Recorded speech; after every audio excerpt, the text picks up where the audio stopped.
तो नमस्कार दोस्तों, आज हम लोग पढ़ने वाले हैं बायोट का नियम। जी हाँ मेरे दोस्तों, अगर आप क्लास 12 का विद्यार्थी है तो आप इसे बहुत ही सरल तरीकों से सीख सकते हैं। तो आइए हम देखते हैं बायोट साहब क्या कहते हैं। तो देखो मेरे दोस्त, ये जो परिभाषा है हम लिख चुके हैं, है ना। लेकिन क्या हम परिभाषा यहाँ याद करने आए हैं? जी नहीं, बिल्कुल नहीं, बिल्कुल हमें परिभाषा की जरूरत नहीं है। तो आइए हम इसे समझते हैं। तो देखो मेरे दोस्त, ये क्या है? ये हमारे हाथ में देख रहे हैं बत्ती है। मेरे पास होल्डर नहीं था जिसके कारण मैं इसे टेप से बांध दिया हूं और ये जल भी रहा है। आपको दिखाई दे रहा होगा, तो धीमी गति से जल रहा है। तो हमें समझना है कि बायोट साहब क्या कहते हैं। तो देखो मेरे दोस्त, ये तार है, यानी ये क्या है मेरे दोस्त? चालक है। इस चालक के अंदर क्या बहा रहे हैं? धारा बहा रहे हैं। समझिएगा, इस चालक के अंदर क्या बह रहा है? धारा। तभी तो ये बत्ती जल रहा है। धारा बढ़ रहा है तभी ये बत्ती क्या हो रहा है? जल रहा है। तो बायोट साहब कहते हैं ना मेरे दोस्त कि जब चालक के अंदर धारा बहाया जाता है तो चालक के चारों तरफ चुंबकीय क्षेत्र उत्पन्न हो जाता है। क्या समझे मेरे दोस्त? चालक के चारों तरफ क्या उत्पन्न हो जाता है? चुंबकीय क्षेत्र उत्पन्न हो जाता है। अगर हम इस चालक से धारा बहाना बंद कर देंगे तो क्या इस चालक के आसपास या चारों तरफ चुंबकीय क्षेत्र उत्पन्न होगा? नहीं होगा।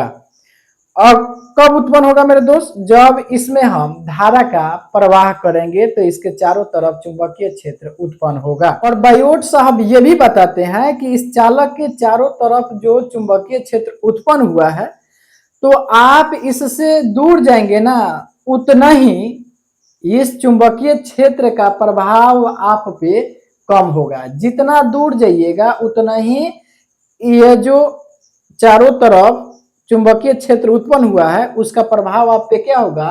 कम पड़ेगा।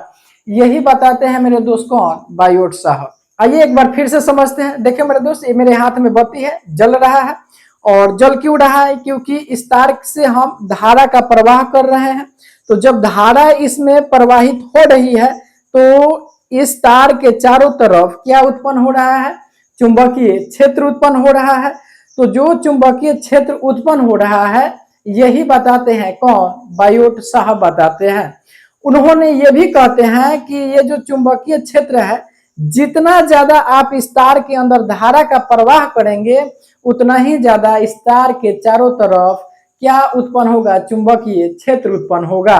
और जितना ज्यादा इस तार से आप दूर जाएंगे उतना ही आप पे चुंबकीय क्षेत्र का प्रभाव कम होते जाएगा। तो आई होप मेरे दोस्त कि आप समझ गए बायोट साहब का नियम और कथनी। तो आइए इससे फार्मूला निकलता है उसे हम समझते हैं। तो देखो मेरे दोस्त, फार्मूला निकल के आता है क्या? dB बराबर म्यू नॉट बटा 4 पाई गुना I D L sine theta बटा आर स्क्वायर। ये फॉर्मूला निकल के आता है मेरे दोस्त कहां से? तो बायोट साहब के नियम से। देखिए ये जो डीबी है ना मेरे दोस्त, ये क्या है यहाँ पे?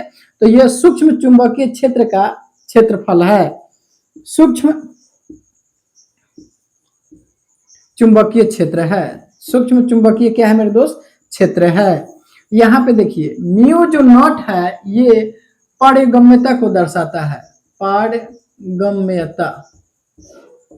पारगम्यता को दर्शाता है। ये जो मेरे दोस्त आई है ये क्या है? यहाँ पे धारा है। ये जो डीएल है मेरे दोस्त, ये सूक्ष्म चुंबकीय क्षेत्र के लंबाई को दर्शाता है, यानी लंबाई को दर्शाता है मेरे दोस्त। किसका लंबाई? सूक्ष्म चुंबकीय क्षेत्र का। ये जो आर है मेरे दोस्त, ये किसको दर्शाता है? दूरी को दर्शाता है।